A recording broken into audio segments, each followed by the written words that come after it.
మీకు ఎందుకంత భయం? ఎందుకు? ఆయన ప్రజల పక్షాన నిలబడి పోరాడతాడు కాబట్టా? ఎందుకు తెలుగుదేశం పార్టీ ప్రజల పార్టీ కాబట్టా? మేము వస్తే మళ్ళీ మీకున్నటువంటి మీరు చేసినటువంటి ప్రతి ఒక్క తప్పుని మేము బయట పెడతామనే భయమా మీకు? ఏంటి మీ భయం? ఎన్ని రోజులు మీ దౌర్జన్యం ఇట్లా? అంటే మీరు తప్పు చెయ్యొచ్చు, ఆ తప్పుని ఎవరైనా ప్రశ్నిస్తే మాత్రం వాళ్ళ మీద మీరు దాడులకు ఎగబడతారా? అక్కడ ఏం జరిగిందో ఎవరికి తెలియదు. ప్రజాస్వామ్యంలో భౌతిక దాడులకి తావు లేదు.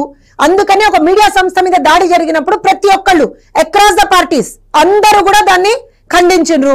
ఓన్లీ చంద్రబాబు నాయుడు గారి గురించి, ఆంధ్రప్రదేశ్ లో ఉన్నటువంటి కొంతమంది మంత్రుల గురించే మాత్రం ఎందుకు మాట్లాడినండి మీరు? ఇవాళ అడుగుతున్నాం కవిత గారిని. పెద్ద పెద్ద మాటలు మాట్లాడుతున్నారు కదా గత కొన్ని నెలల నుంచి.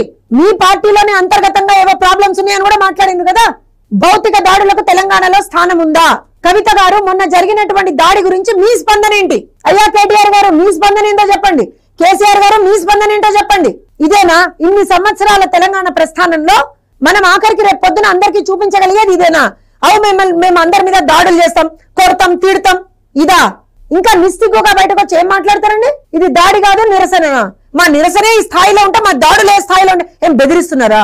అండ్ రోడ్ చాప్ రౌడీలు అంటారు చూస్తున్నా, అట్లనా? మీరేమన్నా రాజకీయ నాయకులు కాదు? మీరు బాధ్యతాయుతమైనటువంటి పదవులు ఇచ్చేసినటువంటి వాళ్ళు కాదు? మీరు ఏం మెసేజ్ ఇస్తున్నారండి మీరు సమాజానికి? ఈ రకంగా వెంటనే మేము ప్రభుత్వాన్ని క్లియర్ గా డిమాండ్ చేస్తా ఉన్నాం. వెంటనే వీళ్ళ మీద చర్యలు తీసుకోవాల్సిందే. ఎవరైతే మొన్న దాడులకు ఇచ్చేసిందో వాళ్ళ మీద చర్యలు తీసుకోవాల్సిందే. ఈ రకంగా inciting violence, this comes under inciting violence.